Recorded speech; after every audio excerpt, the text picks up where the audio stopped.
Hi, welcome back to Elite Literary Book Group.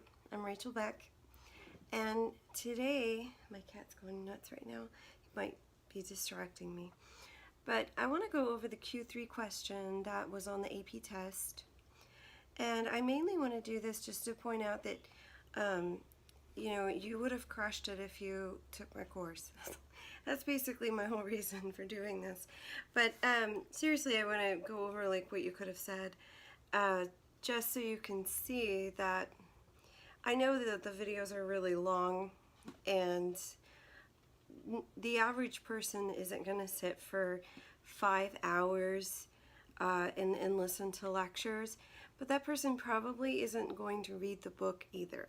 So where does that leave this mediocre person? You probably shouldn't even take AP if that's you. This is why it's Elite Literary Book Group. I'm really talking to the people who get... Hi, Oliver. Yeah, we're... Okay. I'm talking to the people who want to make an 8 or a 9, and that kind of person will actually would love to listen to 5 hours of the lecture because they will see how it helps them with their claim. High-level claim, deeper analysis, overall persuasive essay, and that's the difference even between an 8 and a 9. So the question had to do with idealism, and they give you, they don't always do this, but this time they gave a quote, that it is wrong to have an ideal view of the world. That is where the mischief starts. And that is where everything starts unraveling. This really could have worked with just about any piece. But I think it would have worked best with The Great Gatsby. And I'll tell you why. The Great Gatsby, since it's mainly about the American dream, is all about idealism. And in my lectures, what I first start to talk about is how did this idealism start?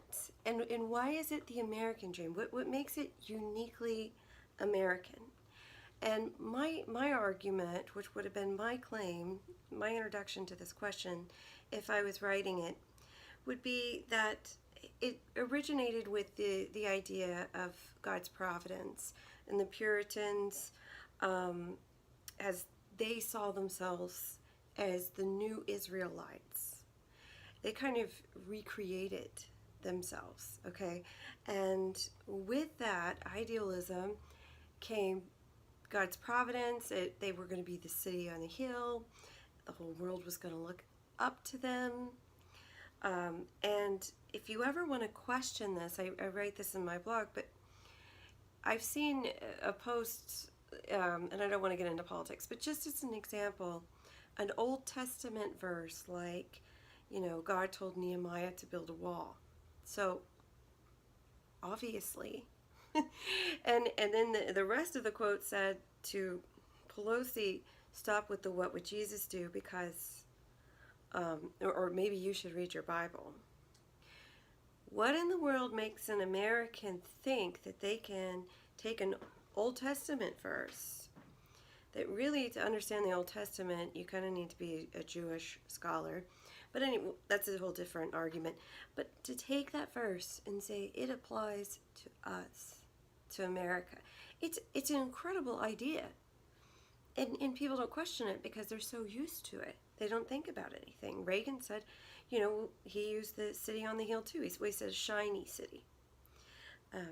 So anyways, so there's the beginning of your discussion is the idealism to begin with. Where does this come from? And then, and I'm looking at my notes here because I just wrote about this, but Harold Bloom, something if you're ever talking about American literature and you want to talk about what he calls the American religion, which is basically what I'm referring to, he says the American Christ is more American than he is Christ. And what he means by that is that we have a way of projecting onto God what we want.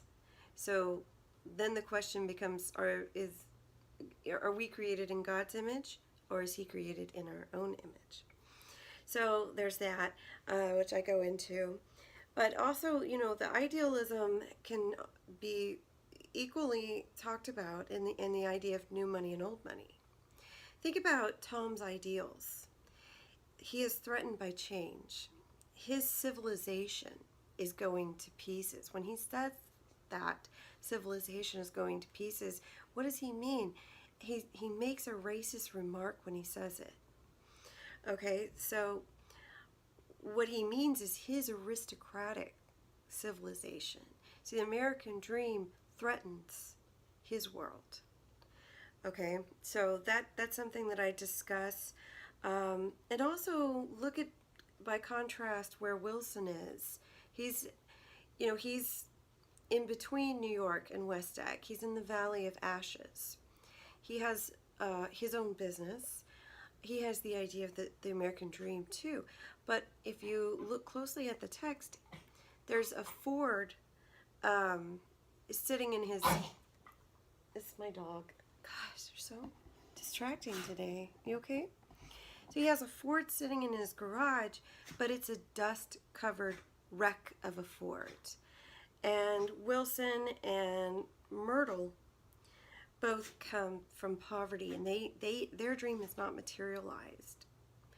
Okay, so you have that. Let's see, what else did I write here? Gatsby's world, the way that to kind of tie this all together. If you're interested, then you can read the blog later. But the way that you would have to tie this all together, because you want to get to the meaning as a whole, is to then talk about how Gatsby's father responds when he comes after not seeing Gatsby. His son has abandoned his father. He's changed his name. He's reinvented himself. As Fitzgerald says, he was a son of God. And he created like his own platonic version of himself, which meant that he had to deny his father. But when his father comes in and he sees this material success and he's so amazed by it, it doesn't matter that his son just died. He died in what Sarah Vowell refers to, and when she talks about this, and she talks about the Puritans a lot, in a very fancy pool. That is what's showing you the meaning as a whole. And when I end on my blog here, just like Tom's physical accomplishments, the ideal becomes a wasted illusion, a superficial existence, a wasteland. So what you could have also done with this book is take a feminist approach and talk about the ideal woman, as Daisy is kind of that ideal and captures Gatsby's imagination. And I talk about that in the book as well. So if you're interested, if you're taking AP next year, you know someone who's taking AP next year, please subscribe. And I'm going to start writing more blogs, and I will do it about education and about, literature and about life and how it all relates. And you can find the course so far on The Great Gatsby and Catcher in the Rye and Their Eyes Are Watching God on udemy.com. Okay, so thank you.